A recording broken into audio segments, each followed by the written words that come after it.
Hello everyone, कैसे हैं? मैं आशा करती हूँ आप सब अच्छे से होंगे। आज एक बार फिर मैं आप सबके सामने हूँ और आज हम जिस टॉपिक पे चर्चा करने जा रहे हैं उस टॉपिक का नाम है इमोशनल स्ट्रेंथ। कैसे हम अपनी इमोशनल स्ट्रेंथ को बढ़ा सकते हैं।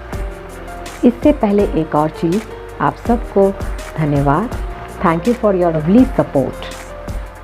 और आप में से ही किसी एक ने मुझे ये रिक्वेस्ट की है कि मैम प्लीज़ आप हमें ये बताइए कि हम अपने इमोशनल स्ट्रेंथ को कैसे बढ़ा सकते हैं।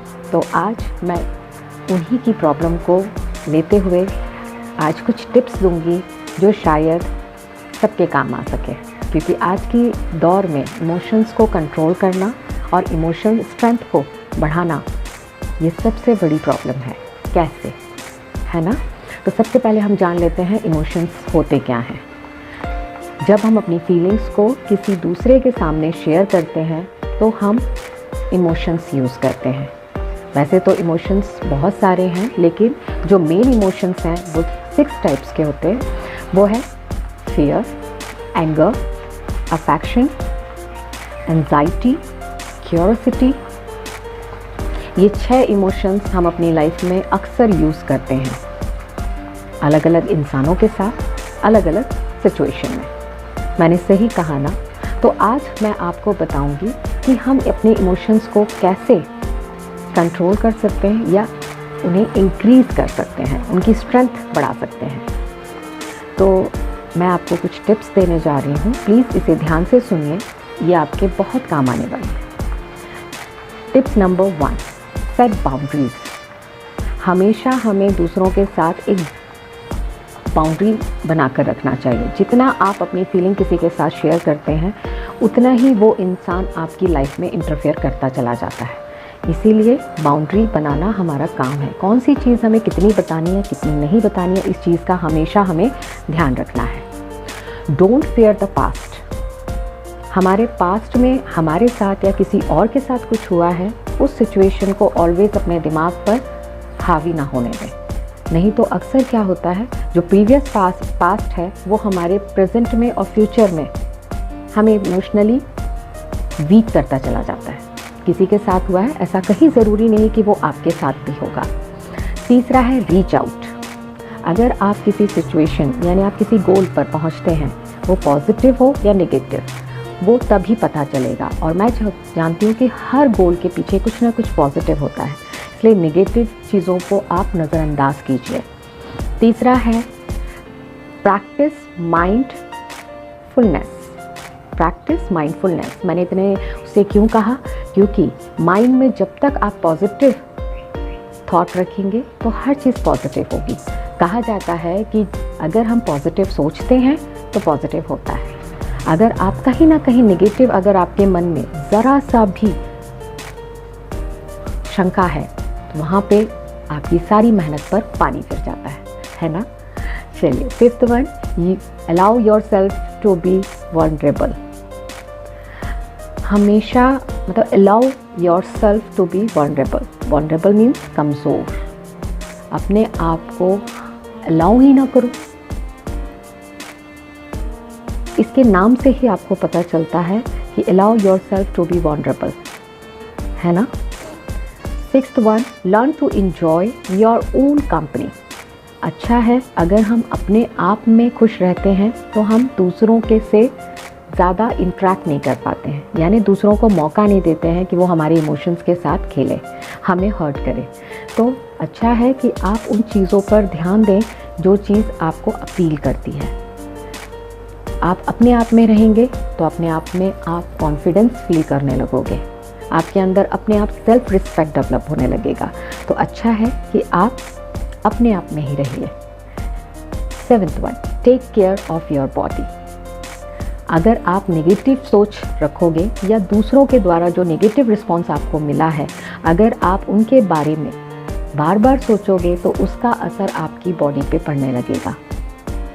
ये कहीं नहीं लिखा कि जो आपसे नेगेटिव कह रहा है या नेगेटिव आपके साथ हो रहा है वो हमेशा होता रहे, या वो भगवान है कि वो जो कह रहा है वो बिल्कुल सही है। तो प्लीज़ हमेशा पॉजिटिव सोचें और पॉजिटिव करें, नेगेटिव चीज़ों को निगलेक्ट करें।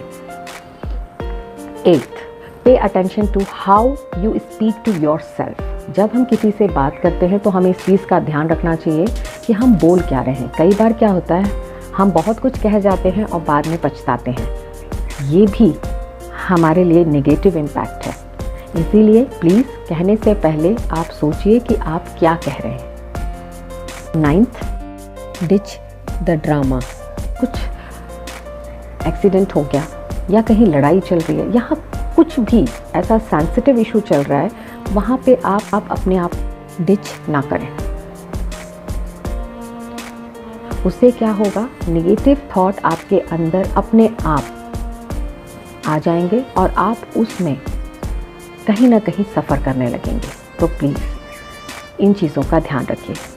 Consider therapy. अगर आप फिर भी कहीं ना कहीं परेशानी महसूस कर रहे हैं तो प्लीज़ आप किसी काउंसलर, किसी थेरेपिस्ट के पास जाकर अपनी प्रॉब्लम को सॉल्व करें। उनके पास जाना कोई गलत नहीं है। जैसे बड़े छोटों को सलाह देते हैं, वैसे ही ये आपको बेटर गाइडेंस देंगे, बेटर काउंसल करेंगे, ताकि आप अपनी प्रॉब्लम्स को सॉल्व कर सकें। 11th मैं आपको दूंगी जो मेरा खुद का एक इनपुट है, मेरी खुद की एडवाइस है आप सबके लिए कि ओवर एक्सपेक्टेशन ना रखें। जब हम किसी से ओवर एक्सपेक्टेशन रखते हैं वहीं पे रिश्ते ख़राब होते हैं और इमोशनल हम परेशान होते हैं, क्योंकि कोई भी रिश्ता इस इमोशनल पर डिपेंडेंट है। इमोशन जहाँ आते हैं वहाँ पे ओवर एक्सपेक्टेशन पड़ जाती है। जैसे मैंने कहा ये किसी रिश्ते में कि मुझे ये चीज़ चाहिए, उन्होंने दे दिया तो हमारा रिश्ता चलता रहता है। अगर हम जो चाह रहे हैं वो हमें नहीं मिलता है, वहीं पे हमारे रिश्ते बिगड़ते हैं, वहीं पे इमोशनल प्रॉब्लम क्रिएट होती है। हर रिश्ते में कहीं ना कहीं इमोशनल अटैचमेंट है। जैसे एक वाइफ अपने हस्बैंड से, बेटा अपनी माँ से, बेटी अपने पापा से कुछ ना कुछ एक्सपेक्ट करती है कि ये मुझे अप्रिशिएट करे। कर दो ना यार, क्या जा रहा है। अगर एक छोटी सी चीज़ से हमारे रिश्ते अच्छे होते हैं, वहाँ पे हमें इमोशनल सपोर्ट पड़ता है। तो आप इस चीज़ पे भी ध्यान रखिए। कई बार ये हर जगह लागू होते हैं, जैसे बॉस और एम्प्लॉय के बीच आप बहुत अच्छा काम करते हो, लेकिन अगर आपके अंदर बटरिंग वाली क्वालिटी नहीं है तो वहाँ पे आप कितना भी काम करते चले जाओ, आपको वो चीज़ नहीं मिलती है।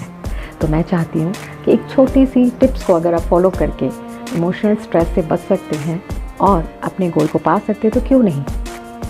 और एक चीज़, ओवर एक्सपेक्टेशन ना रखें। आपने कह दिया, बहुत बड़ी बात है, वो करे चाहे ना करे, हमें प्रैक्टिकल रहना चाहिए। जब आप प्रैक्टिकल रहोगे ना तो आप इमोशनल स्ट्रेस से दूर रहोगे।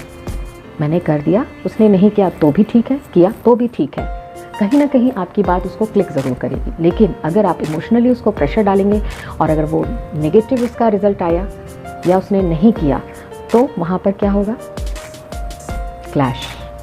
उस चीज़ से बचने के लिए ये आपके ऊपर भी लागू होता है। किसी ने आपसे कोई चीज़ एक्सपेक्ट की और आपने मना कर दिया या आपने नहीं किया, वहाँ पे क्या दिक्कत आती है। इसीलिए इमोशनल स्ट्रेंथ को बढ़ाने के लिए आपको सबसे पहले प्रैक्टिकल होना बहुत ज़रूरी है।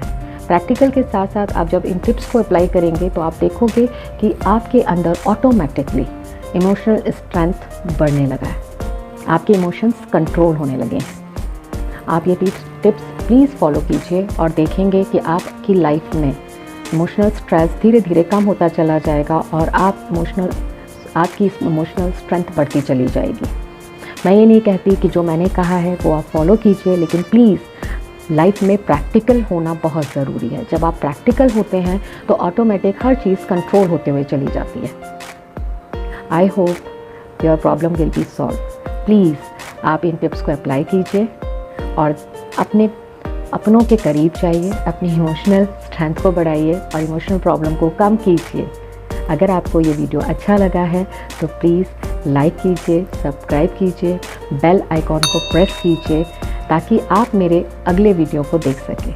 और प्लीज़ मुझे कमेंट कीजिए। अगर आप मुझे कमेंट नहीं करोगे तो मुझे पता कैसे चलेगा।